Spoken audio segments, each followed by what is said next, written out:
الحمدللہ رب العالمین والصلاة والسلام علی سید المرسلین محمد وآلہ وصحبہ اجمعین، اما بعد۔ میرے واجب الاحترام مسلمان بھائیوں، بزرگوں اور دوستوں، رمضان المبارک کا مہینہ سایہ فگن ہو چکا ہے۔ رمضان المبارک کے متعلق چند احادیث طیبہ آپ حضرات کے سامنے میں پیش کرتا ہوں۔ اللہ تبارک و تعالیٰ سے دعا ہے کہ اللہ تبارک و تعالیٰ ہم سب کو عمل کرنے کی توفیق نصیب فرمائے۔ حضرت عبادہ بن صامت رضی اللہ تعالیٰ عنہ سے روایت ہے، انہوں نے فرمایا کہ ایک مرتبہ حضور نبی کریم صلی اللہ علیہ وسلم نے رمضان المبارک کے قریب ارشاد فرمایا کہ رمضان المبارک کا مہینہ آ گیا جو بڑی برکت والا مہینہ ہے۔ حق تعالی شانہ اس میں تمہاری طرف خصوصی طور پر متوجہ ہوتے ہیں اور اپنی رحمت خاصہ نازل فرماتے ہیں، خطاؤں کو معاف فرماتے ہیں، دعا قبول فرماتے ہیں، اور تمہارے تنافس کو یعنی تمہارے آپس میں نیکیوں میں بڑھ چڑھ کر حصہ لینے کو اللہ تبارک و تعالیٰ دیکھتے ہیں اور فرشتوں کے سامنے فخر فرماتے ہیں۔ پھر آپ صلی اللہ علیہ وسلم نے فرمایا کہ اللہ کو اپنی نیکیاں دکھلاؤ، بدنصیب ہے وہ شخص جو اس مہینے میں بھی اللہ کی رحمت سے محروم ہو۔ یہ حضرت عبادہ بن صامت رضی اللہ تعالیٰ عنہ کی حدیث تھی۔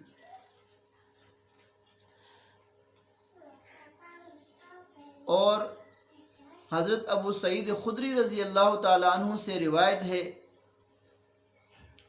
انہوں نے فرمایا کہ حضور نبی کریم صلی اللہ علیہ وسلم کا ارشاد ہے کہ رمضان المبارک کی ہر شب و روز میں اللہ کے یہاں سے جہنم کے قیدی چھوڑے جاتے ہیں، اور ہر مسلمان کے لیے ہر شب و روز میں ایک دعا ضرور قبول ہوتی ہے۔ اور حضرت ابو ہریرہ رضی اللہ تعالیٰ عنہ فرماتے ہیں کہ آپ صلی اللہ علیہ وسلم نے فرمایا کہ 3 آدمیوں کی دعا رد نہیں ہوتی، ایک روزہ دار کی افطار کے وقت کی دعا، دوسرے عادل بادشاہ کی دعا، اور تیسرے مظلوم کی، جس کو حق تعالی شانہ بادلوں سے اوپر اٹھا لیتے ہیں اور آسمان کے دروازے اس کے لیے کھول دیے جاتے ہیں، اور اللہ تبارک و تعالیٰ کی طرف سے ارشاد ہوتا ہے کہ میں تیری ضرور مدد کروں گا اگرچہ کسی مصلحت کی وجہ سے کچھ دیر ہو۔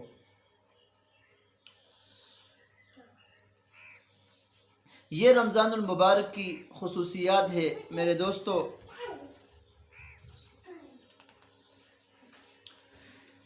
اور حضرت عبداللہ ابن عمر رضی اللہ تعالیٰ عنہ کا ارشاد ہے، وہ فرماتے ہیں کہ حضور نبی کریم صلی اللہ علیہ وسلم نے فرمایا کہ خود اللہ تبارک و تعالی اور اس کے فرشتے سحری کھانے والوں پر رحمت نازل فرماتے ہیں۔ یہ بھی میرے دوستو رمضان المبارک کی خصوصیت ہے کہ سحری رمضان المبارک کے اندر ہوتی ہے، اور اس سحری کی یہ فضیلت اور خصوصیت ہے کہ اللہ تبارک و تعالیٰ اور اس کے فرشتے سحری کھانے والوں پر رحمت نازل فرماتے ہیں۔ اللہ تبارک و تعالیٰ ہمیں رمضان المبارک کے برکات سے مستفید فرمائے، اور اللہ تبارک و تعالیٰ رمضان المبارک کی رحمتیں ہمیں سمیٹنے کی توفیق نصیب فرمائے۔ وآخر دعوانا ان الحمدللہ رب العالمین۔